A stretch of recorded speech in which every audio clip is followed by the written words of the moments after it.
Paracha de Vayeshev, dans la paracha de Vayeshev, il y a un événement très spécial.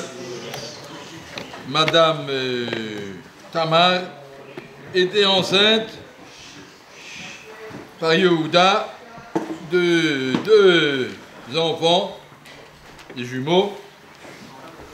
Elle tapait sur son ventre, elle disait Melachim yesh beitni. Goalim yesh beitni. Je sais que j'ai dans mon ventre des Melachim, c'était les ancêtres du roi David.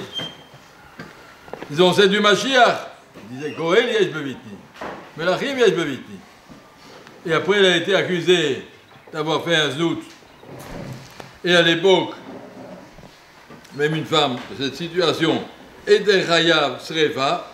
On lui a dit aussi, ou Abetisaref, qui était le Dayan, c'était justement Yehuda, qui a jugé et qui a dit, Madame, cet enfant, il n'est pas né par le divin enfant, sûrement qu'il y a eu une bêtise, il était né par le Saint-Esprit, donc certainement qu'il y a eu un znout, et s'il y a eu un znout, Chayav Srefa, aussi ou Abetisaref. Elle a brûlé. Hi ni moutset, dit le pasouk, hi moutset, on allumait déjà le feu. Il a dit une seconde. Le Ish Asher Elelo Anochi Hara. Je suis enceinte du monsieur qui est propriétaire de ces trois simanim que j'ai ici en main. Matrab Tilchab Chotamcha Shebeyadera, qu'elle lui avait demandé son tampon, son bâton et son tzitzit. Voilà. Si tu veux donner ça au Dayan, et dites-lui s'il peut reconnaître qui c'est. C'était Yehuda. Et Yehuda, il a eu courage, il a dit Tzadeka Mimeni. C'est moi le père. Je sais pourquoi je l'ai fait. C'était pas un znout, c'était un Marseille Boum. À Kol Beseder. Et il a eu la force que si jamais Yehuda ne voulait pas répondre, aurait pu dire elle a fait ses bêtises, qu'elle les paye, c'est pas mon affaire. Il aurait pu cacher sa honte. Finalement, pour Yehuda, c'était quand même assez honteux. Il aurait pu cacher sa honte, Yehuda, et dire Madame, on ne veut pas savoir des excuses, vous avez fait un zout, on vous brûle. Elle a pris le risque. Elle a dit, j'ai dit Moutset, elle était prête. La Gemara apprend de là que il vaut mieux se jeter dans une fournaise ardente que de faire honte à quelqu'un. Pour éviter de faire honte à Yehuda et dire, Monsieur Yehuda, c'est vous le père. Il était obligé d'accepter l'accusation et de reconnaître et de dire, Madame, dans ces conditions, je ne vais pas vous condamner parce que c'était un acte de hiboum, c'était juste. Elle n'a pas voulu le dire. Elle n'a pas voulu le dire, même qu'elle savait qu'à cause de ça, elle va perdre les melachim, les rois qu'elle avait en elle. Elle va perdre la vie. Le Mashiach qu'il avait en elle. Elle savait que si Yehuda va reconnaître, il aura honte. Et que pour Yehuda, ça vaut quand même beaucoup mieux d'être le père du Mashiach et de David Ameler. La honte 5 minutes, mais après, quand même, toute l'histoire dépend de ça. Elle savait qu'on n'a pas le droit de faire honte à un juif, à quel prix que ce soit.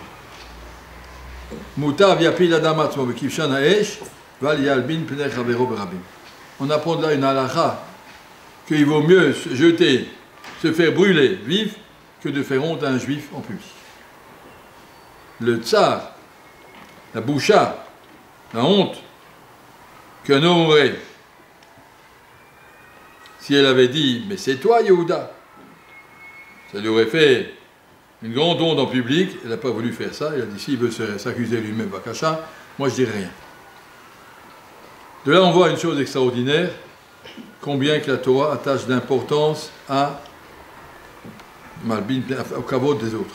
Kavod des autres. Respecte le kavod de chacun. Deuxièmement, c'est ça que Rav Shach dit, finalement, ce qu'elle devait avoir, elle l'a eu. Elle a vécu d'après le Shulchan Aruch. Le Shulchan Aruch ne permet pas de dénoncer. Et finalement, elle a eu son Mashiach, elle a eu David Ameler, et Yehuda a tout eu. Celui qui vit d'après le Shulchan Aruch, il ne perdra jamais. Ce que tu devais avoir, tu l'auras. Vis droit. Il y a des halachot Moi, je vis le Shulchan Aruch. Je ne fais pas de cheshbonot à long terme. Je dis oui, mais ici c'est spécial. Il y a le Mashiach dans mon ventre. C'est pas ton affaire. Toi, tu l'as vu, il y a une halakha au Shulchan Aruch, asur l'admin techavero. Il n'a pas le droit de faire honte à quelqu'un. Alors, on vit avec cette halakha de façon totale. Moi, je vis la halakha. Je ne sais pas regarder les conséquences. On doit regarder ce que dit la halakha. La halakha me dit, madame, vous n'avez pas le droit de faire honte à quelqu'un. Ben, je ne ferai pas honte à quelqu'un. Ça va vous coûter la vie, c'est pas grave.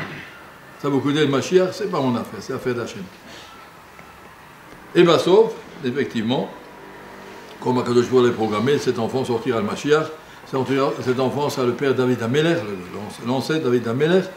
Magnifique.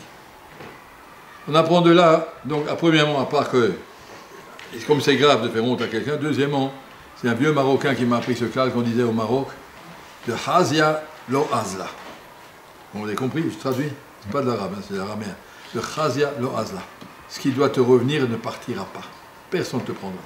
De Chazia, lo Azla ne partira pas. Ce que tu dois avoir, tu l'auras. T'inquiète pas.